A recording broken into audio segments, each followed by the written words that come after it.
Welcome to the program. I'm Jeff Schechtman. Early on in his political career, before he ever became president, Lincoln said, referring to America, that a house divided against itself cannot stand. Little did Lincoln know at the time that he would one day stand at the fulcrum of that division, and that he might become crushed by the weight of it, not only metaphorically, but ultimately in Ford's Theater. With Americans so angry today, with tempers and temperatures so high, we admire the great job that the Secret Service does of protecting presidents of both parties. And so it is that for Lincoln, the end could have come even before he took office. In a little-known footnote to history, Lincoln had to sneak his way into Washington to prevent an assassination attempt by pro-slavery extremists. That's the backbone of Brad Meltzer's new look at history in The Lincoln Conspiracy. Brad Meltzer is the best-selling author of The Escape Artist and The First Conspiracy, The Secret Plot to Kill George Washington. His work has appeared on television on the History Channel, PBS, National Geographic, and many other networks. It is my pleasure to welcome Brad Meltzer back to this program to talk about his latest work, The Lincoln Conspiracy, The Secret Plot to Kill America's 16th President and Why It Failed. Brad, thanks so much for joining us. It's so good to be here. Well, it's great to have you here. This is a kind of footnote of history, but yet a significant one. Why has this been not something that everyone knows about? And how did you come across it originally? Yeah, this story jumped out at me, and let's just talk about what it is, and then I can tell you where it came from. But I found that when I was researching Lincoln's real assassination, because we all know that story. We all know Abraham Lincoln being killed at Ford's Theater. But what people don't know is there was a secret plot to kill him at the start of his presidency. The Ford's Theater one's the end. This is the beginning. Because to get sworn in as America's 16th president, Abraham Lincoln had to travel from where he was living in his home in Springfield, Illinois, and go to Washington, D.C. And the only way to get there is you have to take a train that went through Baltimore. Now, Maryland at the time, though, was a slave state. So the plot to kill him was very simple. A secret society planned to murder Lincoln as he came through Baltimore, ending his presidency before it ever began. And I was just obsessed with that idea. I was like, what do you mean there was another plot to kill Abraham Lincoln? How, at the start of his presidency? And I found it and just realized, you know what, not only is it an interesting story, but it tells us exactly kind of where Abraham Lincoln is and where our country, oddly, is right now. As we are, it was a time when I saw the story when America was divided and whatever side you were on, you hated the other side. Does that sound familiar to you? Because it's exactly where we are now. Was Lincoln aware and were the people around him aware of how much hostility there was, of the degree of hatred that was out there? The level of hatred was staggering. We all tell the story of Abraham Lincoln, where Abraham Lincoln is, the most beloved president, and he's won the Civil War and all these amazing things, and the Emancipation Proclamation, all this wonderful. We all know those stories. At the start of his presidency, Abraham Lincoln was hated more than anyone, and throughout it too. And he was so hated that that when he was running for the presidency, that there were 10 different southern states that refused to even put his name on the ballot, even though Abraham Lincoln was the rightful nominee. 10 different states. There were 10 states that didn't even cast a single vote for Abraham Lincoln because they said, nope, we don't like him. And he was so hated that 3 days after he was elected, that's how long they gave him, 3 days after the election, South Carolina passed a resolution saying they intended to secede from the Union over slavery, and Abraham Lincoln's, they saw it as an affront to slavery. And he was so hated that the murder and death threats immediately started coming. He was so hated that, as I told you, they plotted to murder him. A secret society planned to murder him as he came through Baltimore. And I think what strikes me most of all is in the midst of all this hatred, you know what Abraham Lincoln does? Abraham Lincoln reacts is he comes in, and this is, within the same month as they try and kill him. It's weeks after he gets to Washington, D.C., he says in his first inaugural address that we should not be enemies, we should be friends. He says that we should defer to the better angels of our nature. And my God, do we need that lesson today? right? We all need that lesson today, because the way we talk, to talk about this book, I've been on to see my friends at Fox News. I've seen my friends at CNN. All right. I've been on NPR and Fox News in the same week. You know what everyone whispers to me in the green rooms or in my ear or right before we go on for the interview? The one thing America agrees on, and we don't, there are things, believe it or not, that we do agree on these days, but the one thing everyone agrees on is that the way we talk to each other as a culture right now is disgusting. The way we talk about the other side is disgusting. The way we talk about anyone who disagrees with us is disgusting. We're doing it wrong.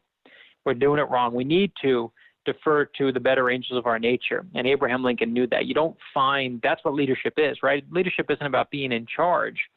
It's about taking care of those in your charge.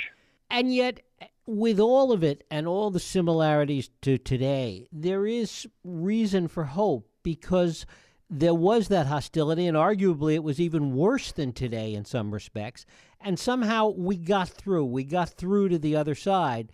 And certainly Lincoln was part of that, but we did make it. We did make it. But you know why we make it is because of the right leadership. That's really why we get there. And that leadership has to come from somewhere. It doesn't just happen magically. I mean, Abraham Lincoln can come in at the beginning of the Civil War and say, screw the other side, they're the enemy, we're going to kill them all. And he starts by saying we need to be together. He could easily cut them off and say, you lead your half, we'll take our half, and let's be done with it. And Abraham Lincoln, to be clear, it's not like he's this, and I think this is probably one of the most important parts of the book and the secret plot to kill him, is that we do this thing with our heroes in America today, where we take our heroes and we build these great monuments to them, and then we go worship. But when we do that, we do our heroes a huge disservice, because what we do is we build these monuments and we act like they're not people anymore. They're not human beings. They're kind of like lowercase g gods. But you know what Abraham Lincoln was doing on the day he found out he was going to be the nominee for the presidency? He was playing handball in an alleyway. He's just a normal guy. Before he comes to Washington, D.C., one of the last things he does before leaving Illinois is he goes to visit his father's grave. He goes to his hometown, and he goes to see his stepmother, who he still adores and still alive. And they hug each other, and she's crying, and he's, obviously emotionally moved by that moment. And she says to him that later that I'm worried that they're going to assassinate him. I'm worried I'm never going to see him again. She's absolutely right. And when you see those moments, it's not Abraham Lincoln, the finished product. This is Abraham Lincoln 1.0. He's nervous about the presidency. He's worried he's going to make mistakes. He's not confident about it. On the way on the train ride to Washington, D.C., they actually lose the inaugural address. He's so disorganized. They can't even find it. And to me, we have to all remember that anyone you look up to, whether it's Abraham Lincoln or George Washington, Rosa Parks, or anyone else, they all have moments where they're scared and they're terrified, and they don't know if they can go forward. And we forget that.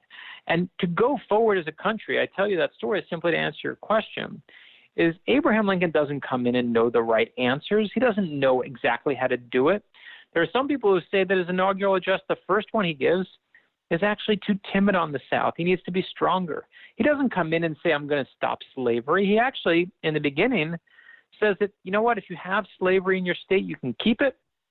We're just going to make sure you can't have any new states that come into the Union. They will not have slavery. It's basically a line of appeasement where he's just going to give people what they want. It's not until amazing people like Frederick Douglass kind of get into his head and help him evolve on his own thinking. But what holds together for the country, and that to me helps us where we are today, is the one thing that Abraham Lincoln knows, the one thing he never gives up on, is that belief that we're all better together. That there is a country that we stand better when we stand together and we stand against racism. That is what he believes. He may not believe, he doesn't know how slavery should work. He doesn't know exactly how it goes, but he absolutely knows it's morally wrong. He doesn't know how to deal with it. He's like, maybe we shouldn't have a fight with the South. Maybe they should keep their slaves. I know it's wrong, but maybe I can't take this away from them. It's their livelihood. But he knows it's morally wrong, and he stands against it. And he stands for the Union that will be stronger if we all stand together. And that's something, to me, that we need to remember today, because look where we are, man. We're right in the midst of both of those issues. Which really brings it around to the speculation that you engage in a little bit at the end of the Lincoln conspiracy about what would have happened if the plot had succeeded before Lincoln actually became president. Yeah, let's talk about that. Let's talk about the plot itself. I mean, I'll say it like this. There's a speeding train in the middle of the night. And on this train, there's a bunch of passengers. There's three that we're really focused on. There's a businessman, there's a woman, and there's her invalid brother. And none of them are who they say they are. The businessman is actually famous detective Alan Pinkerton of the Pinkerton Detective Agency. The woman is actually Kate Warren, America's first female private eye. And her so-called invalid brother is not her brother, and he's certainly not an invalid. That's actually Abraham Lincoln. They put him in a disguise. They give him a fake name, and they put him in disguise. You'll see how. And they whisk him off in the middle of the night to save his life from the secret society that's trying to murder him. I just ruined chapter 1 of the Lincoln conspiracy, by the way, but I think that's okay. You got chapter 1. But that's chapter 1. That's how it opens, right? And what you can't help but ask when you see this moment, and you see the secret society try to kill him, throughout the Lincoln conspiracy, when you read the book, you can't help but say, what would happen if the plot succeeded? What happens if on that train that night, the Knights of the Golden Circle, this secret society plotting to kill Abraham Lincoln, actually succeed? And the question that we ask is, because you have to ask it, like, would someone come in and do just as well as Lincoln, someone who might be even better to deal with things at the time? Maybe, but maybe not. And the one thing I know for sure, and you'll see this at the end of the book, at the end of the Lincoln conspiracy, is that the one thing we know for sure is that story of Abraham Lincoln, that boy who comes from nothing and can barely read and barely goes to school at all, but educates himself and teaches himself to read and ascends to the highest office in the land, that isn't just the story of our 16th president. That's the story of America itself. You know, we're a country that's founded on legends and myths, and the legends and myths we love most are our own.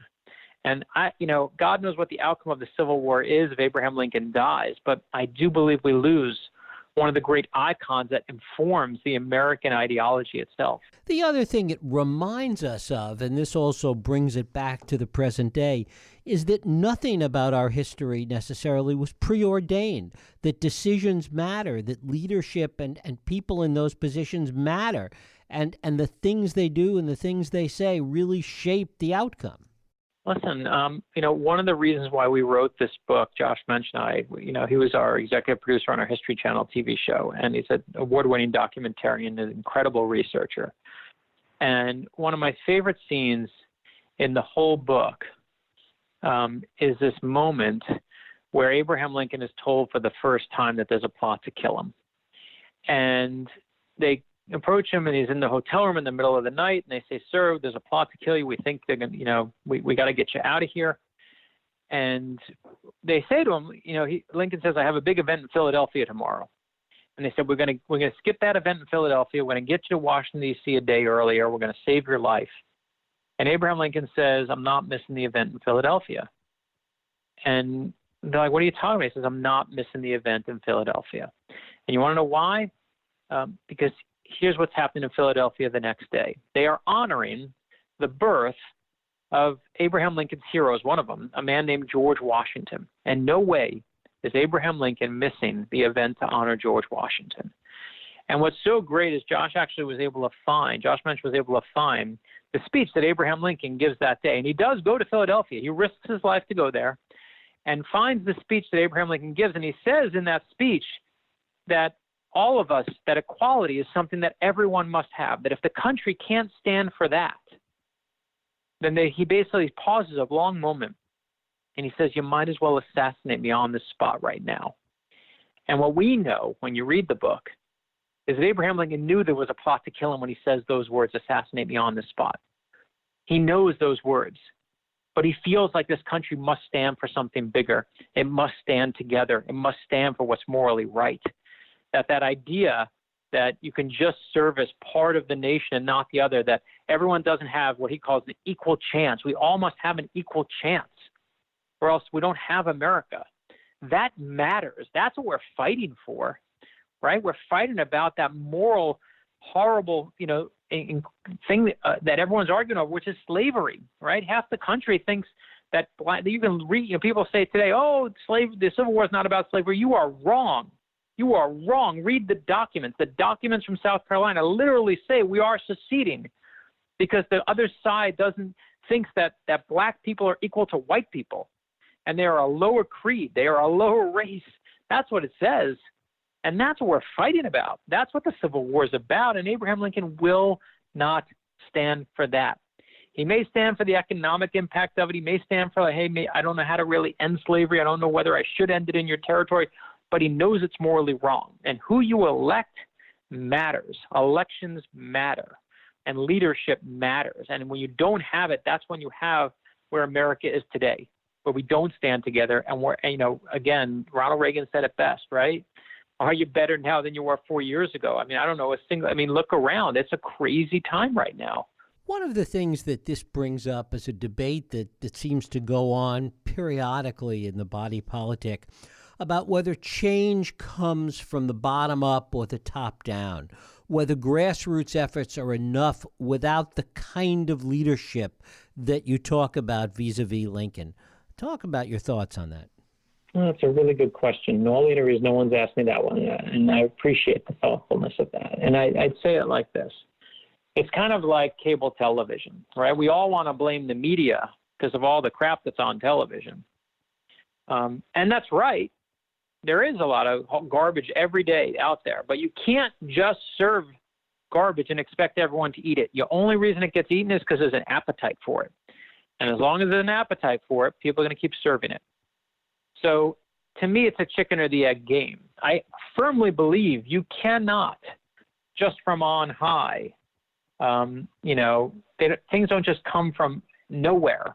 They have to come, as you just said, from that as I just said, from that appetite, right? There has to be an appetite for that change. There has to be an appetite for that kind of leadership that we elect. And then things swing the other way. Someone, recently said very wisely that America is like a thermostat. And however you turn the thermostat, it eventually will level off. It gets too cold and the heat will go on. And it gets too hot and the air will come on. And the thermostat will regulate to a temperature. They say that's why, why did Black Lives Matter make such a jump in public opinion in the last month alone? Right? Is it the incident of one person, or is it that the thermostat and the racism that's been kind of pushed so, especially in this last presidency, overtly, whether it's against Muslims, whether it's against gays, whether it's against, pick your minority, whether it's the rise in anti-Semitism, that the thermostat goes off and people go, you know what, that's not fair anymore. But at the same time, if you don't have that leadership in place, you can't make that change. You can only get so far. Dr. King knew that. That's why he worked with LBJ, right? Is eventually you need the people to work with those in power. It has to go hand in hand. It always goes hand in hand. It goes to that argument that there has to be that moment when the leadership and the moment and the attitudes of the public come together in a very special kind of way. I mean, I think that's what we're going through now with respect to, as you say, Black Lives Matter, and that was Lincoln's moment. And no, that's exactly right. I mean, we have a friend whose father was one of Dr. King's top lieutenants. And one of the stories she told me that I'll never forget is a story about the Children's March. And in the Children's March, when Dr. King and the Civil Rights Movement was marching, there were people inside of his own inner circle who were like, listen, you can't put kids in danger. You got to be careful. Kids, they could get, they're going to put, water hoses or dogs or, kids, you don't want to do that. Not that Dr. King ever wanted to put kids in danger, but there's another side of Dr. King's inner circle that says, no, we should do exactly what we should do and be exactly who we are. And if they do something wrong, at least America will see it. And, she was explaining to me her father's view on this. He had a kind of more, aggressive view on this situation. And sure enough, when America on television saw those African-American kids being attacked in that Children's March, the culture went, enough. That's not fair. That's not right. That's what happens in the Civil War. I mean, Abraham Lincoln tells the story when he's a little boy that he sees a group of slaves who are they're chained together. And he doesn't do anything that day. He's just a little kid. He just sees them on a boat and they're all chained together. And he says later he could never shake the sight of that. He never did anything that day. He was too young, but he never could shake the sight of how unfair that was. And there's a moment in you where you just go, enough. And I think it's what happened to Lincoln, and you'll see it when you read the Lincoln conspiracy. It's incredible to watch him react to what's going on around him, to watch him react to the venomous hatred that's coming because he thinks that slavery is morally wrong. And I think you're seeing it right now, as you said. You're seeing the culture suddenly saying enough, it's not fair, something's wrong. How was Lincoln able to square the moral attitude that he brought to this with a sense of realpolitik, with a sense even of incrementalism, as it might be called today, and to be able to do both of those things at the same time? And that's the thing is everyone thinks, if I woke you up, in the average American, in the middle of the night, and I said, tell me about Abraham Lincoln, 3 o'clock in the morning, you know what you'd say? You'd blurt out, free the slaves, big black hat, Emancipation Proclamation, Civil War. You blurt, $5 bill. You blurt all the cliches. That's what we teach, right? Free the slaves. But as you said, Abraham Lincoln didn't come in and say, I'm freeing the slaves. He knew it was morally wrong, but he incrementally said, little by little, he got there. And even for himself, he wasn't fully, completely there. And I think the reason that Abraham Lincoln did so well as a president is he didn't just reflect his own views. He reflected what the people wanted, and he evolved with it. We are always evolving, every one of us. Every one of us, look at your lives 20 years ago. You just see the world differently. And that happens in years and months and minutes and seconds. We are all of us amazing, and we're all cowards, and we're all brave, and we're all scared. Some of us within the same couple hours, some within the same few minutes, right? But that's not what makes us flawed. That's what makes us human. That's a good thing. And I think if you look at the presidents we think are the best presidents, George Washington and Abraham Lincoln, what they have in common, what the best presidents have in common is their ability, they're faced with a crisis, and it's the way they react to that crisis. I've never, in the past few weeks, seen a culture turn on a president like I've seen, even those who love Donald Trump are like, you can't go and gas your own people. And you watch the Republican side. I mean, and it's fascinating for me on the history side just to watch it. There's a point where the culture says, I've had enough. And the president can leave wherever they want, whatever moment in history, wherever they want. But there's a point where people won't follow. There's a point where people say, you know what, that doesn't seem right. And the one thing that's at the core of America is this firm belief. We are very stubborn. We believe that no one should tell us what to do, which I love about America. We also have a beautiful, wonderful sense of right and wrong. And the one thing, we may all disagree on what's right and what's wrong, but the one thing we tend to agree on, and again, I'm generalizing here, so it's not an absolute statement, but is when we see someone else being hurt, we really, really hate that. And I think that's what you're seeing right now in this kind of culmination of events. The same way back then, as people started taking that look at slavery and saying, wait a minute, you're hurting these people. This is not right. The same way in the civil rights movement, when you saw those hoses turned on kids or African-American students or dogs unleashed on them, people go, you know what, that's wrong. We have a really great sense for that as Americans. And I'm proud to be an American on that level. Do we also have a sense of appreciation of the history? Because when we get to these moments, the kind of inflection point that we're in now, the kind of moments that you're talking about, they're really not the beginning of something. In a way, they're the end of something that's been going on, and finally people feel the need to react. Oh, I think that's very much right. We history, Mark Twain has always attributed this quote. He actually never said it, but it's still a wonderful quote. He said, history doesn't repeat itself, but it sure does rhyme. There's no proof he ever said it, but man, I'm not taking it away from him. It's too good. And I don't think we for one second stop and go, let's think of our history and what we learned here. We do not do that. We do not do that as a culture. What we do is we react to whatever's in front of us in that moment, and we decide whether we like it or not. And I think, as anyone who's been watching this country for the past 3.5 years, listen, I think it's proof that the Civil War never ended, that the end of slavery you certainly had the Emancipation Proclamation. You certainly had Juneteenth, but that venomous thing within us, that fight that was going on, that never ended. And I think, it's no coincidence that after the first black president, that ugly underbelly came out again. To watch, listen, I'm talking to you on the Monday after a noose is found in a NASCAR race, and people are wearing Confederate flags around. And the most shocking thing amidst all of this to some people is that all these NASCAR drivers, I don't know if you saw the video they just released today where they're walking with the black NASCAR driver in the track in unity, right? This year in Alabama, and they're walking in unity to stand together against racism that they're seeing in their own fans. It's an incredible moment. It's an incredible, beautiful moment to watch all these diehard NASCAR drivers take a stand and say, we're not doing that, despite how many, whether it's viewers we lose or whatever it might be. They've had enough. It's enough.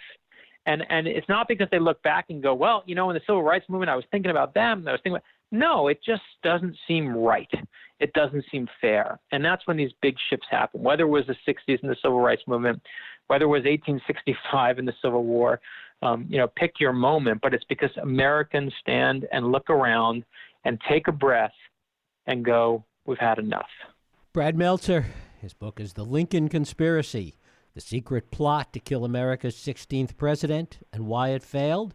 Brad, it has been a pleasure. I thank you so much for spending time with us. Thanks so much for the thoughtful conversation. Thank you.